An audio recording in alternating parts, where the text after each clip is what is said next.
Assalamualaikum warahmatullahi wabarakatuh. Innal hamdalillah nahmaduhu wa nasta'inuhu wa nastaghfiruh wa na'udzu billahi min syururi anfusina wa min sayyiati a'malina. May yahdihillahu fala mudhillalah wa may yudlil fala hadiyalah. Asyhadu an la ilaha illallah wa asyhadu anna Muhammadan abduhu wa rasuluh la nabiyya ba'dah. Allahumma salli wa sallim ala nabiyyina Muhammad sallallahu alaihi wasallam wa ala alihi wa sahbihi wa man sara ala nahjihi ila yaumiddin, amma ba'd. Ayo ikhwah, kita lanjutkan kajian kitab Adabul Mufrad karya Imam Al-Bukhari. Kali ini hadis ke-970, yaitu tentang mu'anaqah, berpelukan. Haddatsana Musa qal haddatsana Hammam anil Qasim ibni Abdul Wahid an ibni Uqailin anna Jabir ibn Abdullah haddatsahu annahu balaghahu haditsun an rajulin min ashabin nabiyyi, menceritakan kepada kami Musa, menceritakan kepada kami Hammam dari Qasim bin Abdul Wahid dari Ibnu Uqail bahwa Jabir bin Abdullah bercerita kepadanya. Apa isi ceritanya? Sesungguhnya sampai kepadanya sebuah hadis dari seseorang. Ya, dari Jabir bin Abdullah ini bercerita dia mendengar hadis dari seseorang, tapi hadisnya nggak lengkap, dari sahabat Nabi. Nah, merespon ada berita tentang ini, fabta'tu ba'iran, lalu aku membeli onta. Ya, mendengar hadis tidak lengkap, beliau, aku membeli onta. Ya, kata Jabir bin Abdullah. Fa syadattu ilaihi rahli syahran. Lalu aku melakukan perjalanan yang sangat berat selama sebulan. Hatta qadimtu Syam, sampai tiba di Syam, Syria.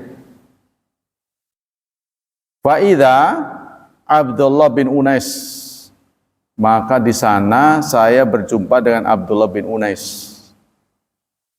Fa ba'astu ilaihi, lalu aku mengirim utusan, ya, mengirim kurir, anna Jabiran bil babi, bahwa Jabir menunggu ada di pintu. Faraja'a rasulu, lalu Rasul sih bukan Rasulullah, utusan tadi, ya, kembali menghadap kepadanya dan dia bertanya, Jabir bin Abdullah, ini Jabir bin Abdullah? Faqultu na'am, ya. Fakharaja fa'taqani, lalu ia keluar dan ia memeluk aku. Qultu hadisun, aku berkata, ada sebuah hadis balaghoni, sampai kepadaku. Lam asma'hu, yang aku belum pernah dengar. Saya mendengar ada hadis sampai kepadaku yang baru, ya, belum saya pernah dengar, belum pernah saya dengar. Khasyitu an amuta au tamuta, aku khawatir aku mati atau kamu yang mati. Maksudnya dari Jabir ini, saya khawatir kalau tidak tuntas, ya, aku mati, kamu mati. Sementara hadis ini tidak mendapat kejelasan. Qala sami'tun nabiyya, aku mendengar Nabi bersabda, yahsyurullah al-ibadah, bahwa Allah nanti akan mengumpulkan hamba-hamba, awin nas, atau dalam redaksi yang lain bukan mengumpulkan hamba-hamba tapi mengumpulkan manusia. Uratan dalam keadaan telanjang, gurlan dalam keadaan tidak bersunat, buhman dalam keadaan bangkrut, nggak punya apa-apa. Ya, hadis itu, bunyinya begitu. Nanti Allah akan mengumpulkan manusia dalam keadaan telanjang, tidak bersunat, dan tidak punya apa-apa. Buhman. Yang ditanyakan apa dari hadis ini? Qultu wa ma buhman. Ya, kata buhman itu apa artinya? Jadi pencari hadis ini hanya pengen tahu arti dari buhman itu apa. Jadi Allah akan mengumpulkan manusia dalam keadaan uratan, gurlan, buhman. Yang dia belum tahu nih buhman ini apa. Uratan itu telanjang, gurlan dalam keadaan tidak bersunat. Qala, lalu yang mendengar hadis itu mengatakan, laisa ma'ahum syai'un, tidak mempunyai apa-apa. Ya, maksudnya tidak punya harta, tidak punya apa gitu. Fayunadihim bisautin yasma'uhu min bu'din min ba'uda yasma'uhu man ba'uda. Lalu ia menyeru mereka dengan suara yang didengar sampai jauh. Suaranya sama. Ahsabuhu, yang aku kira begitu, ya. Sampai didengar oleh yang jauh. Qala kama yasma'uhu min qaruba. Sebagaimana didengar oleh yang dekat. Yang dekat sama yang jauh, suaranya sama dengernya, volumenya. Apa bunyi suara itu? Anal malik, aku adalah raja. La yambaghi li ahadin min ahli jannah, tidak seyogianya seseorang ahli surga masuk ke surga, ya, dan seseorang masuk ke neraka, yatlubuhu bimadlamah, lalu dituntut dengan sebuah dosa, penganiayaan. La yambaghi li ahadin min ahli nar yadkhulun nar, dan tidak seyogianya penduduk neraka masuk ke neraka sementara ahli surga menuntutnya dengan kezalimannya. Ya, jadi hadis ini ingin bercerita nanti manusia akan dikumpulkan dalam keadaan telanjang, tidak bersunat, serta tidak punya apa-apa. Tidak punya harta, tidak punya anak, tidak punya istri. Sendiri-sendiri maksudnya. Lalu terdengarlah seruan yang didengar baik oleh yang jauh maupun yang dekat. Suaranya sama. Ya. Isi dari suara itu adalah tidak akan masuk surga orang yang masih tersisa kezaliman. Ya. Tidak mungkin ada ahli surga bisa masuk ke surga sepanjang ada kezaliman dari ahli neraka yang menuntutnya. Ya, begitu juga seseorang ahli yang masuk ke neraka sebelum masalahnya selesai. Qultu wa kaifa? Lalu aku bertanya, gimana caranya begitu? Wa inna mana'tila oratan bohman, sementara kita datang kepada Allah itu dengan telanjang dan tidak punya apa-apa. Qala, lalu Jabir menjawab, bil hasanati wasiat, dengan hasanat dan sayiat, dengan kebaikan dan keburukan. Ya, ini sebenarnya hadis ini bagaimana maksudnya ini? Kesimpulannya begini. Fa kharaja fa'taqani, hadza huwa syahidul bab. Jadi ada penggalan dari hadis ini, ia keluar lalu dia memelukku. Nah, ini hadis inilah yang dipakai untuk mendukung tema ini. Ya, bahwa para sahabat tabi'in kalau jumpa mereka memeluk. Nah, ini kan bab ini kan menjelaskan tentang memeluk. Ya, tapi itu peristiwanya kemana-mana, kan? Jadi ini yang dibahas ini ada dua orang ketemu lalu berpelukan, hukumnya gimana? Nah, ini dicontohkan oleh sahabat. Apa kesimpulan dari hadis ini? Ihtimau sahabat birrahlah fi talabil hadis wahid. Apa kesimpulan dari pertama? Sahabat ya sangat antusias untuk mencari berita dari hadis sampai melakukan perjalanan sebulan. Tuh. Dan membeli onta untuk melakukan perjalanan sampai beli onta, dan perjalanan onta itu sampai sebulan hanya untuk mencari berita. Masyaqqus safar min ajli jami hadis nabi wa hifdhiha, dalam rangka mencari hadis dan berusaha menghafalnya. Faqad safara syahran zahaban wa syahran iyaban.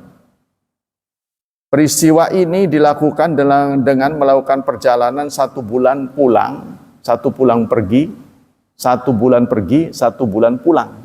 Jadi 2 bulan hanya mendapat info itu. Ya, jadi betapa mahalnya informasi itu. Hadis dicari oleh para peneliti. Annau lam yazil ala rahilatihi. Sampai-sampai si penunggang onta ini tidak turun dari ontanya. Fala masamil hadis alladzi rahila li ajrihi la wa unuqar rahilah. Maka ketika dia mendengar hadis, ada berita hadis ini, dia segera membelokkan leher ontanya ke arah Sam. Suma arda'a ila mautinhi, ingin pulang ke tempat asalnya. Yahusur rahilah, ya. Lalu dia mendesak ontanya untuk ke sana, cepat. Jadi ceritanya si pembawa berita ini sudah ada di Sam, ya, karena nanti di periode sahabat itu masih ngumpul sampai dengan periode Khalifah Umar, karena Umar menerapkan peraturan sahabat-sahabat itu tidak boleh keluar Madinah, dilarang. Ya, sama dengan inilah. Sebuah universitas seperti UI, Unpad, itu pasti dosen-dosennya nggak jauh dari situ.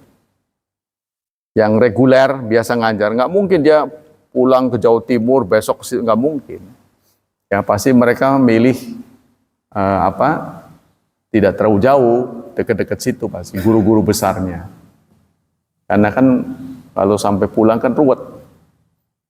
Nah, begitu juga di zaman Umar bin Khattab, beliau menerapkan aturan sahabat-sahabat itu tidak boleh keluar, tidak boleh tinggal di luar Madinah. Untuk apa Umar berbuat seperti itu? Nanti kalau musyawarah gampang dipanggilnya. Ya, karena dulu nggak secanggih sekarang. Kalau sekarang kan bisa pakai WA, memberitahu tuh. Dulu mengantarkan berita itu, ya itulah pakai kurir. Ya, cara-cara manusia dulu mengirimkan berita kan dengan burung, kan dulu kan, seperti hut-hut itu kan, pernah.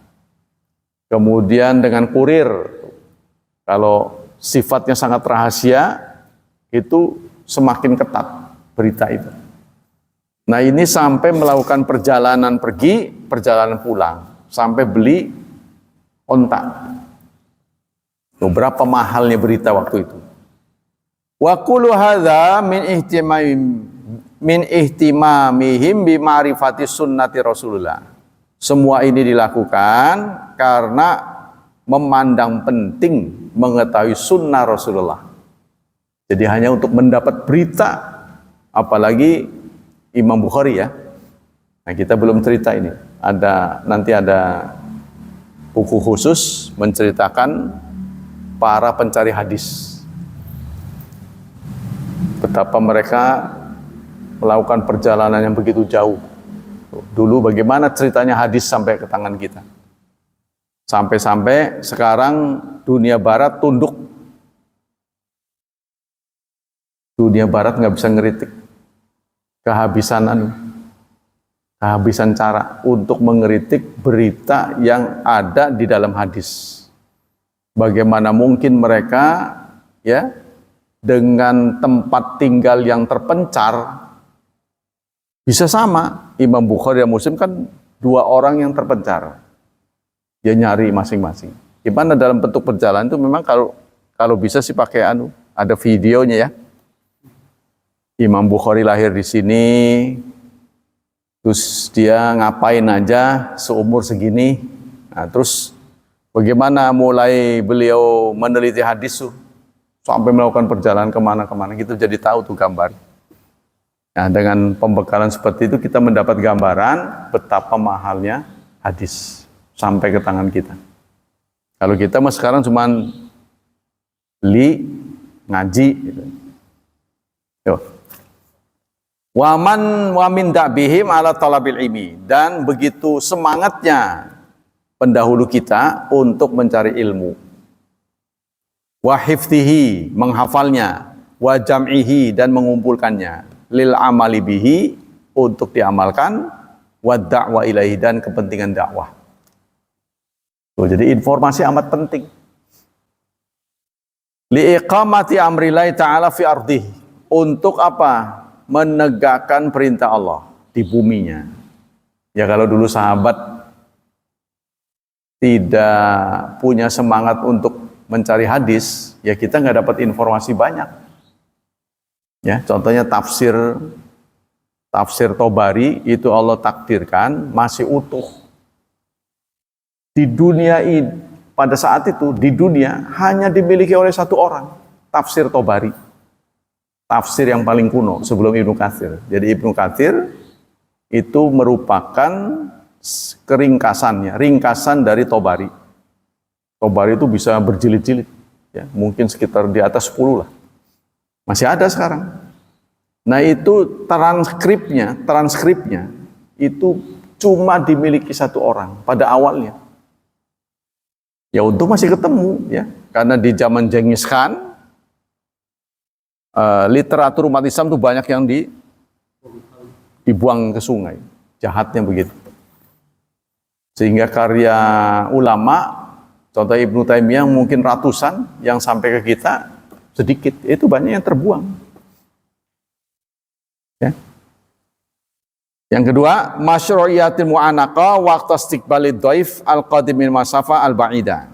Disyariatkan kita berpelukan saat berjumpa dengan tamu yang datang dari jauh. Kita sudah kalau ketemu teman yang datang dari jauh, ya, berpelukan. Yang ketiga, bayanun annal qisasa yaumal qiyamah yakunu bainal mutazalimin bil hasanat wa sayyi'ah. Hadis ini menjelaskan akan terjadi kisos, ya, di antara dua pihak yang tersisa kezaliman sekecil apapun. Jadi konon kalau umat Islam, ya, sesuai dengan surat Az-Zumar, wasiqal ladzina amanu ilal jannati zumara. Orang-orang beriman digiring menuju ke surga.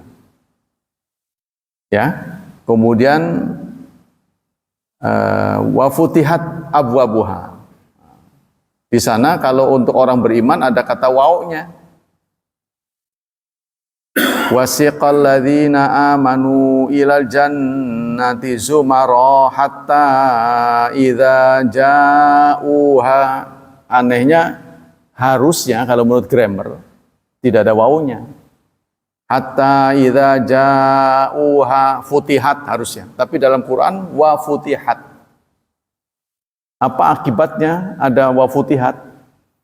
Setelah beres dihisab, mizan, ya, menjelang masuk surga, dikarantina dulu orang beriman. Kalau orang kafir langsung dijeblosin ke sana. Jadi ayat sebelumnya wasiqal ladzina kafaru ilan jahannam zumara hatta idza ja'uha futihat, tidak ada wa-nya.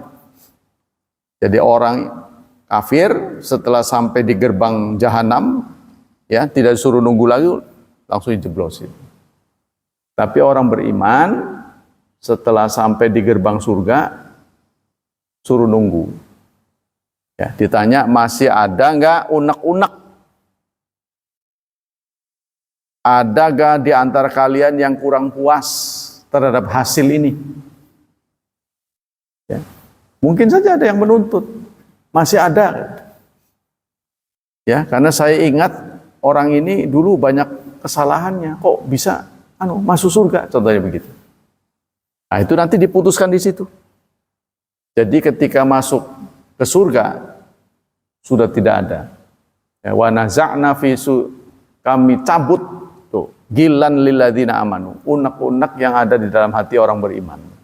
Jadi begitu masuk surga, ya, semuanya hatinya bersih. Tidak ada ganjelan. Ya, semuanya akan beranggapan puas dengan keputusan Allah. Wa waqila alhamdulillahirabbil alamin. Lanjut. Ay yu'khadhu min hasanati zalim. Artinya orang zalim itu akan diambil hasanatnya, kebaikan-kebaikannya. Maka kita di samping tahu amalan apa yang bisa mendapatkan pahala, penting bagi kita juga tahu amalan apa yang membocorkan pahala. Jadi nggak capek, udah dapat ngumpulin, bocor, ya, begitu saatnya dipakai, nggak tersisa. Nanti kan ada ceritanya muflis, dikenal dengan istilah muflis. Rasulullah pernah bertanya, tahukah kalian muflis? Muflis artinya bangkrut. Tahu nggak orang bangkrut? Ya Rasulullah, yang namanya bangkrut menurut kami adalah orang yang tidak punya harta lagi. Rasulullah mengatakan, bersabda, bukan. Orang muflis adalah orang yang nanti di hari kiamat datang dengan bergunung-gunung pahala. Tapi kandas. Karena apa? Dituntut. Satu demi satu orang datang menuntut. Dulu dia pernah urusan dengan saya belum selesai. Dikurangin. Itu yang kita khawatirkan, yang nuntut itu keluarga dekat, anak istri kita. Ya, contohnya sikap tidak adil kepada anak. Anak kita lebih dari satu, kita cenderung pada seorang anak, yang lain kita kurang senang. Nah, itu nanti ya ketidakadilan kita dituntut oleh anak itu. Itu baru anak, apalagi orang lain. Begitu juga istri yang lebih dari satu. Yang satu juga sama aja kalau nggak adil kan. Yang satu juga sama aja. Kan ada tipe orang ya, seseorang yang kalau makan buat dia yang enak-enak. Tapi kalau buat anak istrinya nggak enak-enak tuh. Gitu, dia jadi di luar makan dulu. Udah pulang kayak nggak semangat itu kan, karena makanannya nggak enak. Ada juga tipe istri yang jika ada suaminya datang, baru dia beli makanan yang enak-enak. Tapi giliran nggak ada, siang tuh lagi buat anaknya mah yang jelek-jelek. Giliran mau datang aja dia beli tuh, ya, buat suaminya. Itu juga nanti akan dituntut. Kita juga jangan membiarkan begitu. Kita membiarkan kita dimanjakan, sementara anak kita tidak. Itu sama, tanggung jawab kita. Ya, makanya kita punya hak semakin banyak, semakin berat. Bukan dilarang, kita punya harta lebih dari satu. Tapi ini nanti pertanyaannya makin banyak. Kita punya rumah lebih dari satu, mau dua, mau tiga, mau seterusnya, silakan. Boleh saja. Mau punya istri satu, mau lebih dari satu, maksimal 4, silakan. Tapi makin banyak Anda miliki, semakin berat pertanggungjawabannya. Jadi pikirin tanggung jawabnya, jangan pikirin enaknya. Kan yang kita pikirin kan enaknya. Ya, itu. Wa ilam yakun hasanatun untuk khadhu min sayyatil mazlum. Maka jika tidak ada kebaikannya sudah tidak ada, A dan B bermasalah, ya. A banyak kebaikannya, tapi dia banyak dosa pada B. Nah, nanti kebaikannya diambil tuh. Ya, diberikan kepada B si A ini. Begitu aja terus. Summa yutrah alaihi. Nah, kalau sampai kandas gimana? Artinya dia kezalimannya masih banyak, terus sisa kebaikannya nggak ada. Untuk kompensasinya nggak ada. Kalau tidak ada kompensasi, maka nilainya min terus makin banyak, makin menentukan di mana tempat tinggal dia. Tuh ya. Jadi makin banyak kurangnya, makin dalam dia masuknya di nerakanya.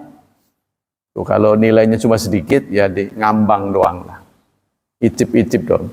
Zuku azabal harik. Tuh, buat zuku itu kan dari bahasa Arab, Pak. Zuku. Ya, mungkin itu asalnya dari percakapan orang Arab kali. Jadi orang Arab datang, buah apa ini? Nah, mungkin kita kan pengen ke Arab, zuku, cicip. Bahasa Arabnya zuku, cicip itu. Buah apa ini? Zuku, cicip. Jadi oh duku. Jadi terkenallah dukunya itu. Kita kan selalu pakai judul ya. Babur rajulu yaqbulu ibnatahu. Bab seseorang mencium putrinya. Seorang ayah mencium putrinya. Boleh enggak? Haddatsana Muhammad, menceritakan kepada kami Muhammad bin Musanna. Qal haddatsana Utsman bin Umar, menceritakan kepada kami Utsman bin Umar. Qal haddatsana Israil, menceritakan kepada kami Israil an Maisarata, dari Maisarah bin Habib. Maisarah bin Habib. Anil Minhal bin Amr, dari Minhal bin Amr. Dari Aisyah binti Tolhah, dari Aisyah Ummul Mukminin. Jadi di zaman dulu nama boleh sama tapi binnya bisa jadi, berarti beda orang. Ya, ini Aisyah binti Tolhah. Aisyah binti Tolhah mendapat berita dari Aisyah Ummul Mukminin binti Abu Bakar. Namanya sama, beda orang. Runtutan perawi ini namanya sanad. Ya, runtutan rawi A dari A, B dari C, C dari D, itu sanad namanya. Kebanyakan hadis sahih tidaknya ditentukan oleh perawi, bukan isinya. Jadi ada sanad, ada matan dalam hadis itu.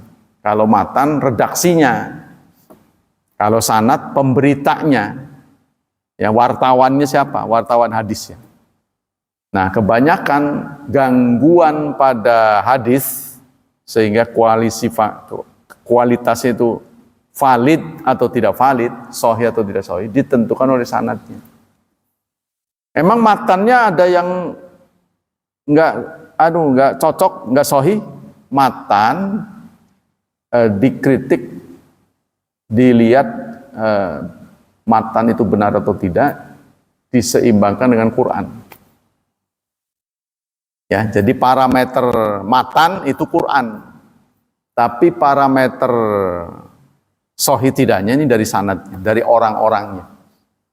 Jadi sangat boleh jadi hadis itu baik, isinya baik, tapi berhubung pemberitanya itu nggak benar, maka menjadi lemah. Jadi ini ditutup, ya, hadis ini ditutup, walaupun dari sisi makna mendukung, bagus, nggak bertentangan dengan ajaran, tapi berhubung pemberitanya nggak benar, maka dicoret. Namanya hadis dhaif. Dhaif itu dari sanadnya. Ada lagi hadis yang memang tidak ada yang memberitahu. Dikarang, itu namanya maudhu'. Apa kita lanjutkan? Qalat ma ra'aitu ahadan kana asbah hadisan wa kalaman bi Rasulillah min Fatimah. Aku melihat tidak ada seseorang yang lebih mirip baik dari ngomongnya tuh ya maupun dari cara menyampaikan tingkah lakunya ya. Kata Aisyah ini, saya tidak melihat seseorang yang mirip dengan Rasulullah, baik dari ngomongnya, tingkah lakunya, melebihi Fatimah. Fatimah putri beliau, cara ngomongnya, ya cara bawaannya, gitu kan. Laga-laganya lah bahasa kita. Wa kanat idza dakhalat alaihi qama ilaiha. Fatimah kalau datang mengunjungi Rasulullah, qama ilaiha, Rasulullah bangun. Jadi kalau putrinya datang, beliau bangun. Tuh, ya. Wa qabbalaha, dan menciumnya. Nah, berarti boleh ini. Mencium anak sendiri yang beda kelamin, ya, anak perempuan kita. Wa ajlasaha fi majlisihi, dan diberi tempat. Tuh. Jadi kata Aisyah, saya tidak melihat ada orang yang mirip Rasulullah, baik dari sisi ngomongnya, sisi gelagatnya gitu ya, kelakuannya melebihi Fatimah. Kalau Fatimah datang, Rasulullah sampai berdiri, ya, dan mendudukkannya. Jadi bukan sekedar beliau menyambut, tapi duduk, silakan. Sampai segitunya. Wa kana idza dakhala 'alaiha, begitu juga kalau Rasulullah berkunjung ke Fatimah, ke rumahnya putrinya.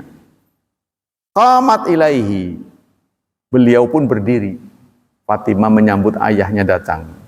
Fa akhadzat biyadihi, lalu dipegang tangannya. Ya, jadi tangan Rasulullah diambil. Fa rahabat bihi, lalu beliau mengucapkan selamat datang. Wa qabbalathu, dan beliau menciumnya. Tuh, dengan anaknya sampai begitu Rasulullah. Wa ajlasathu, dan Fatimah pun mendudukkan Rasulullah. Ya, kita nggak sampai segini ya. Fi majlisiha, di majlisnya. Maksudnya begitu datang, baik Rasul kepada Fatimah maupun Fatimah kepada Rasul sama. Berdiri, digandeng tangannya, didudukin. Duduk sini. Sampai segitunya itu. Ya, anak kepada orang tua pada anak. Biasanya yang ada di tengah-tengah kita mah anak sama orang tua. Orang tua sama anak mah gengsi. Ya, merasa kamu kan anak. Kamu menghormati saya, wajar. Saya menghormati kamu, no. Kita pengen dihormati, tapi kita nggak mau hormati ya. Tapi Rasulullah nggak begitu. Oh, ini namanya kitab ini kan kitab akhlak nih. Yang kita baca nih kitab Adabul Mufrad kan. Fadakhalat mimma radhihi ladzi tuwfiya. Fadakhalat alaihi, suatu saat Fatimah masuk ya saat beliau sakit yang sampai berujung pada kematian. Farahaba wa qabbalaha. Lalu beliau tetap waktu sakit menyambut dan menciumnya. Padahal beliau lagi sakit, sempat-sempatnya berdiri dan menciumnya. Tuh, ya. Jadi anak kepada orang tua kepada anak begitu. Kemantu nggak ada ceritanya. Ini kepada Fatimah. Sunnah. Tapi kalau datang dari jauh, kalau dia barusan, contohnya yang barusan pulang haji, sunnah. Tapi kalau dia sekedar dari rumah mah salaman. Tapi kalau dia pergi dari tempat yang jauh, lama nggak ketemu, itu sunahnya berpelukan. Sekarang takbilul yad, mencium tangan. Haddatsana Musa, qal haddatsana Abu Awana an Yazid bin Abi Ziyad dari Abdurrahman bin Abi Laila dari Ibnu Umar, qala kunna fi ghazwatin fahasan nasu haidatan qulna kaifa nalqan nabiyya wa qad fararna fanazalat. Ini kayaknya terlalu jauh ya. Oh ya, masih ya. Fanazalat ila mutaharrifan liqital faqulna la naqtumul madinah fala yarana ahadun faqulna law qadimna fa kharaja nabi misal fajri qulna nahnul fararun qala antum akkarun faqabalna yadahu qala ana fi'atukum. Cuma hadis ini dhaif ya, nggak apa-apa ceritain ya. Dari Abdurrahman bin Laila dari Ibnu Umar, kunna fi ghazwatin, kami suatu saat ada dalam sebuah perang. Kami perang, terlibat perang ya. Lalu kami lari. Tuh, karena peristiwa perang itu ya, dalam sebuah momen kami lari. Qulna kaifa nalqan nabiyya wa qad fararna. Bagaimana cara kita menjumpai Nabi wong kita lari? Ya, karena strategi perang kita lari. Kalau bahasa kita mah bukan lari ya. Apa kita namanya? Gerilya. Ya, karena kita menganggap nggak mungkin menang, ngebecir dulu, minta bantuan. Nah, itu dalam posisi seperti itu mereka butuh jumpa dengan Nabi. Tapi malu, gimana kita lari ini? Maka turun ini ayat surat 8 ayat 16 yang dikecualikan oleh Allah. Illa mutaharrifan liqital. Kecuali dia mundur karena perang. Ya, jadi urusan lari dari perang itu tidak semuanya tercela. Kalau larinya itu demi siasat. Jadi kalau dilawan nggak bakal menang, ya ngapain? Kita dulu bergabung dengan teman, baru kita keroyok lagi. Kalau dalam bahasa Indonesia itu namanya gerilya. Gerilya kan nyerang serentak, ngumpet. Nyerang serentak, ngumpet. Ya, karena kita merasa tidak cukup alat-alatnya, persediaannya. Faqulna la naqtumul Madinah fala yarak. Jadi kita datang ke Madinah jangan sampai ketahuan banyak orang. Malu. Faqulna law qadimna fa kharajana min salafajri. Fakulna, lalu kami berkata, lau qadimna, seandainya kami datang ingin tahu-tahu Nabi ada di situ. Kita kepengen langsung jumpa dengan Nabi. Qulna nahnul farrarun. Lalu orang-orang mengatakan kami ini lari ya Rasulullah. Jadi mereka terus terang pada Rasulullah, kami lari ya Rasulullah. Malu ini kami ini mau jumpa dengan Anda. Tidak, ya, kata Nabi, antum makkarun, antum akarun. Kamu itu ada dalam siasat. Kamu bukan lari. Nah, Rasulullah, bukan, kamu itu benar. Cara kamu itu benar. Dibenarkan oleh Rasulullah. Ana fi'atukum, ay ana jama'ah allati tahayyasuna ilaiha.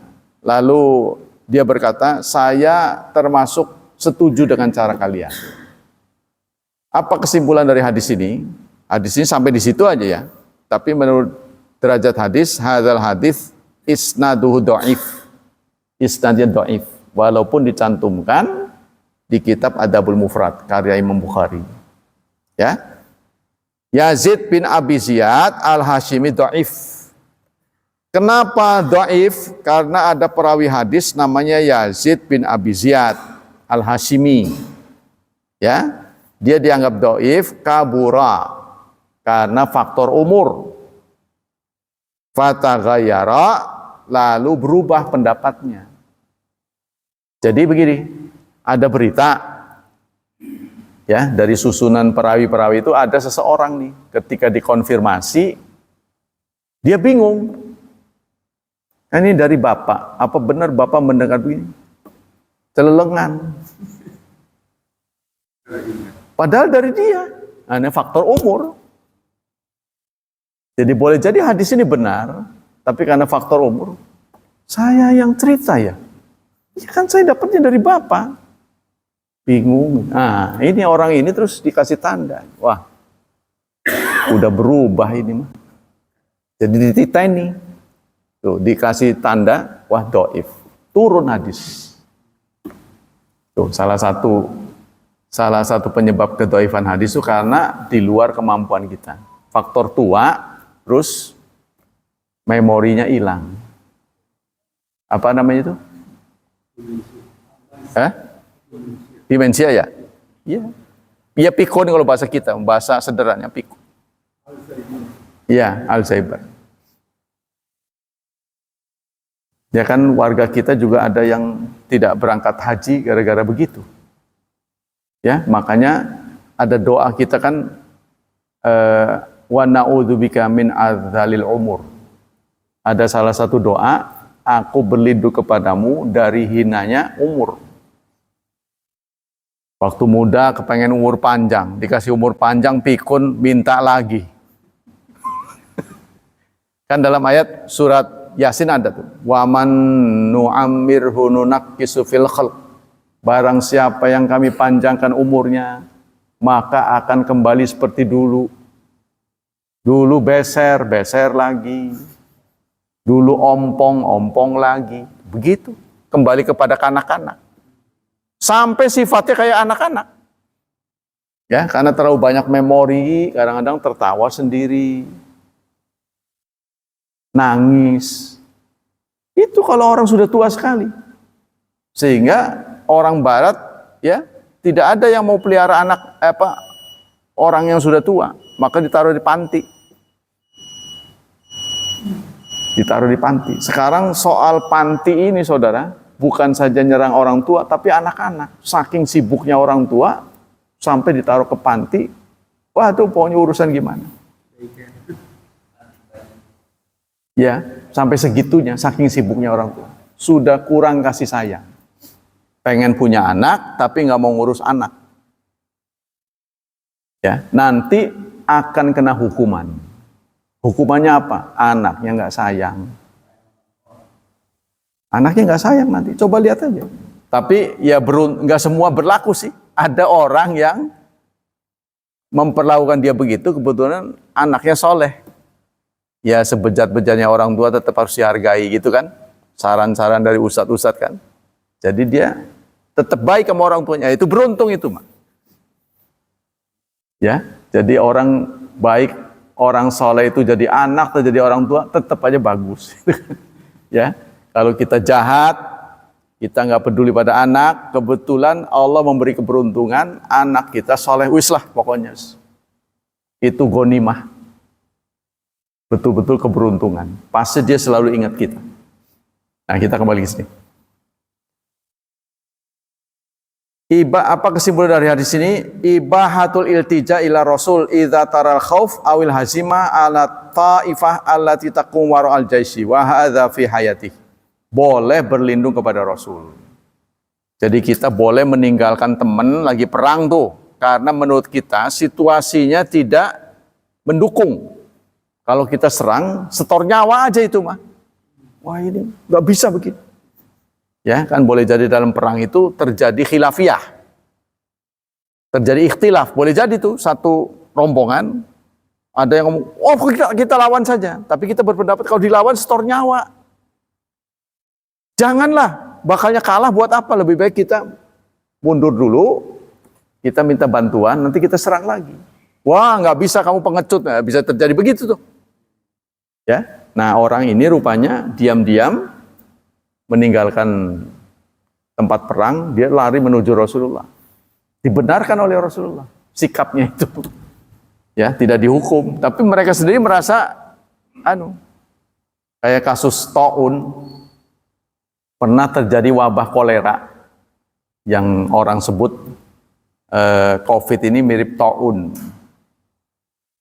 Pernah di zaman Rasulullah, di zaman sahabat, kena taun di zaman Umar bin Khattab. Ya, di suatu daerah mewabah kolera. sehingga banyak yang tewas.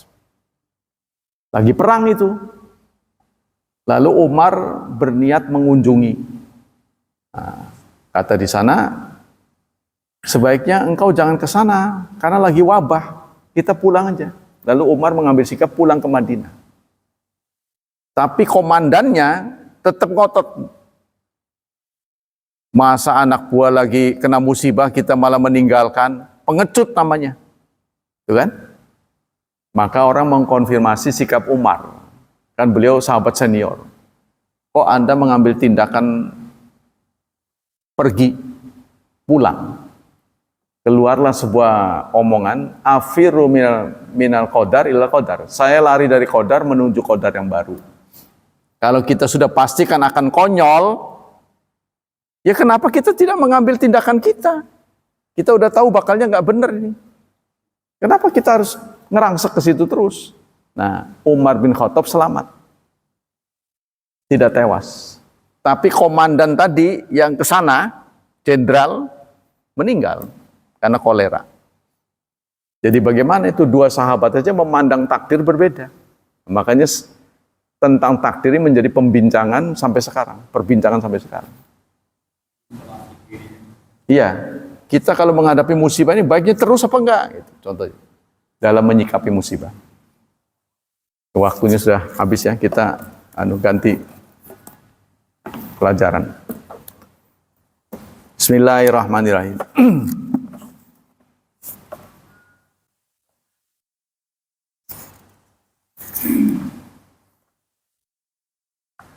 Qala Bara yaumal adha. Diceritakan Al-Bara, seorang sahabat, berkata pada hari Idul Adha. Faqala, Nabi bersabda, man wajjaha kiblatana, barang siapa yang menghadap kiblat kami, wa shalla sholatana, sholat seperti kami, wa nasaka nusukana, menyembeli seperti kami, fala yadhbahu hatta yusalliya, jangan menyembeli sebelum sholat. Ya, kurban berbeda dengan Idul Fitri. Kalau Idul Fitri, zakatul fitrinya harus dikeluarkan sebelum sholat, ya kan? Makanya bijaksana kalau seorang khotib, seorang imam sholat Idul Fitri memberitahu dulu sebelum takbir. Apakah ada di antara saudara-saudara yang lupa belum zakatul fitri? Siapa tahu ada yang saking sibuknya sampai lupa. Pak Iga lima saya belum. Harus diberi waktu. Nah, itu bagus tuh begitu. Ya, beberapa menit sebelumnya diumumkan dulu atau panitianya ngomong. Apa ada di antara saudara ingat-ingat lagi? Sudah zakatul fitri belum? Ya kalau belum langsung diserahkan kepada DKM waktu itu juga. Lah DKM juga kelimpungan mau nyampe soal DKM ke mustahik mah silahkan nanti kan, karena itu kan apa istilahnya problem, masalah kan. Tapi dia nyerahinnya harus sebelum. Nah baru sholat dimulai. Nah ini ceritanya berbeda. Ini lagi Idul Adha. Ya Rasulullah mengatakan barang siapa yang sholatnya menghadap kiblat seperti kita, sholatnya seperti kita, kurbannya seperti kita, maka jangan menyembelih sebelum sholat. Artinya menyembelih itu harus dilakukan setelah sholat Idul Adha. Faqama khali, lalu pamanku berdiri ketika mendengar sabda Nabi ini. Ya Rasulullah, punten ya Rasulullah, ini ajaltu nusuki liut'ima ahli. Saya nyembelihnya kemarin. Tuh, kata pamanku, ini si perawi hadis yang ngomong. Karena saya berpikir, ya, saya bakal kedatangan tamu Idul Adha tuh. Ya kan? Ya kan? Jadi wa ahli dari, saya ingin memberi makan mereka dan memberi makan orang yang serumah, orang rumah. Wajirani serta tetanggaku. Faqala Rasulullah sallallahu alaihi wasallam, a'id dzibhan akhar. Sembelih lagi. Kata Rasulullah, sabda Rasulullah, sembelih lagi. Saya kemarin buru-buru, karena saya pikir besok banyak tamu. Jadi tinggal santap, kan? Qala fa inna indi anakun laban hiya ahabbu ilayya min sya'tai lahmin. Kata Rasulullah, saya punya anak kambing kurang dari 1 tahun. Itu lebih saya sukai daripada 2 kambing. Maksudnya dari anak kambing itu kan dagingnya lebih enak kan, Pak? Pak itu yang tahu. Kambing muda kan suka ada iklan-iklan tuh. Kambing muda suka begitu tuh. Jadi Rasulullah mengatakan kalau dari sisi enak mah ya itu yang enak mah. Saya punya anak kambing. Kalau anak kambing kan bukan untuk kurban, kan syaratnya harus 1 tahun atau 2 tahun kan. Ya. Qala izbaha, sembelih saja itu anak kambing aku itu kan. Fa innaha khairun, maka itu lebih baik daripada yang kamu sembelih.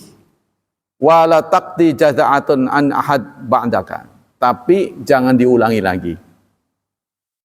Apa maksud dari hadis ini? Hadis ini ingin memberitahu kita dalam melaksanakan ibadah itu tidak boleh pakai akal. Kalau kamu maksudnya itu untuk menjamu, bagusan anak kambing, bukan kambing.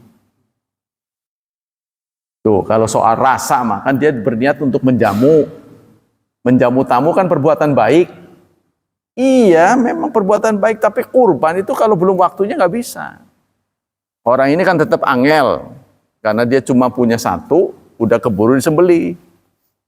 Maka Rasulullah gimana problem solvingnya? Sudah, ini khusus untukmu, jangan diulangi lagi. Yang ngomong panjang lebar juga percuma, wong udah disembelih. Dia nggak punya lagi. Nah, gimana solusinya? Kalau Rasulullah marah, kamu itu kok diomongnya angel amat sih? Nah, ini akan sakit hati.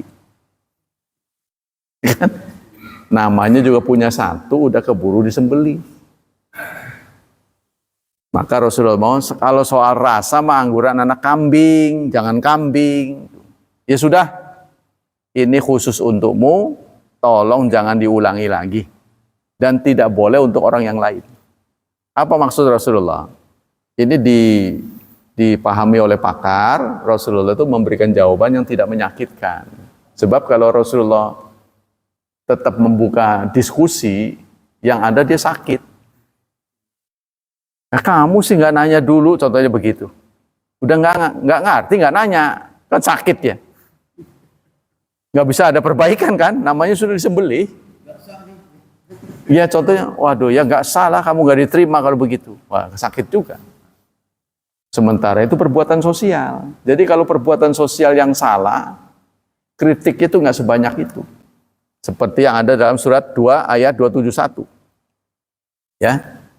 In tubdus sadaqat fani'immahi. Jika kamu pamerkan sedekahmu, maka itu baik. Pamer kan nggak bagus kan? Ya kan? Pamer itu nggak bagus. Sampai diancam oleh Allah, fawailul lil musallin. Alladzina hum yura'un, kan, orang yang pamer. Tapi giliran sedekah itu bagus karena sosial. Tapi belum berhenti sampai di situ ayatnya. Wa in tukhfuha, namun jika kamu sembunyikan sedekahmu itu, wa tu'tuhal fuqara, kamu berikan pada orang fakir, fahuwa khairul lakum. Itu lebih baik. Kalau kamu sedekah, pamer, baik.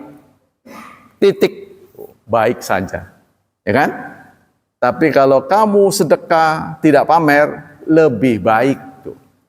Bahasanya begitu. Sebab kalau kita sosial, membantu orang itu ada nilai positifnya, orang terbantu. Maksudnya begini, uang 100.000 yang dikeluarkan dengan pamer atau dengan ikhlas, tetap aja 100.000. Ya kan? Katakanlah kalau kebeli 25 bengket kangkung, yang pamer nggak pamer sama aja nilainya segitu. Ya kan?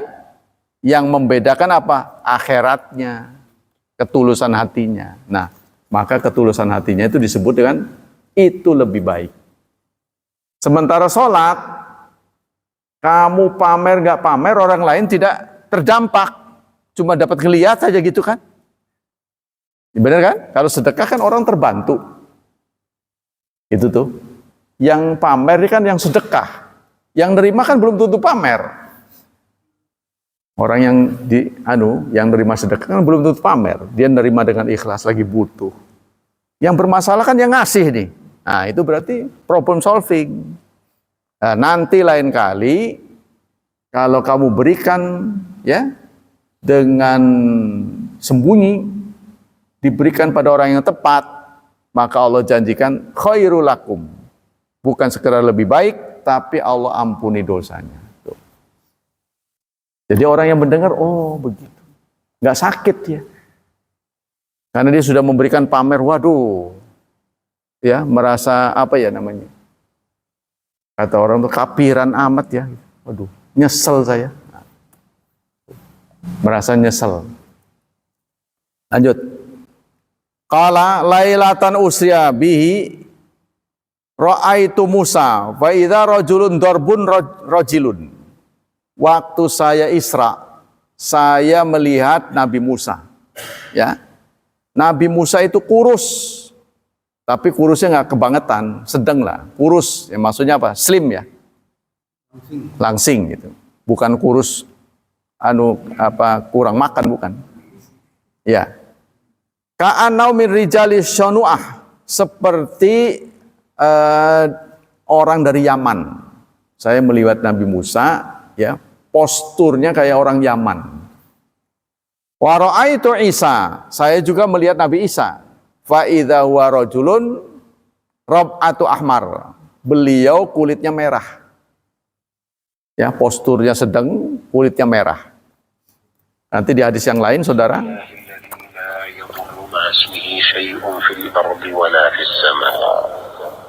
Rasulullah berdakwah 23 tahun. Berapa waktu yang dibutuhkan oleh Nabi Musa berdakwah? 40 tahun. Tuh. Jadi Anda lihat suksesnya itu, prestasinya lebih tinggi Nabi Muhammad. Pengikutnya lebih banyak, waktunya lebih sempit. Nabi Nuh tuh lihat 950 tahun. Cuma 40 orang. Nabi Musa targetnya tidak tercapai karena beliau targetnya Fathu Palestina tidak tercapai. Waktu yang dibutuhkan 40 tahun, udah keburu ajal. Nabi Muhammad 23 tahun sukses Fathu Makkah. Sehingga di pidato terakhirnya sudah tidak ada lagi dendam di antara kita. Tidak ada pertumpahan darah. Tuh. Kecuali eksiden yang dilakukan oleh Khalid bin Walid. Demikianlah hadirin hafizani hafizakumullah kajian pagi ini. Semoga Allah Subhanahu wa taala melimpahkan pahala yang berlipat ganda untuk kita. Semoga Allah tetap berkenan menjaga dan melindungi kita dari wabah dan fitnah, dari syubhat dan syahwat. Dan semoga hidup anak-anak kita dimudahkan, diberkahi, serta ditakdirkan Allah menjadi hambanya yang saleh dan salihat. Subhanakallah wa bihamdika, asyhadu an la ilaha illa anta astaghfiruka wa atubu ilaik.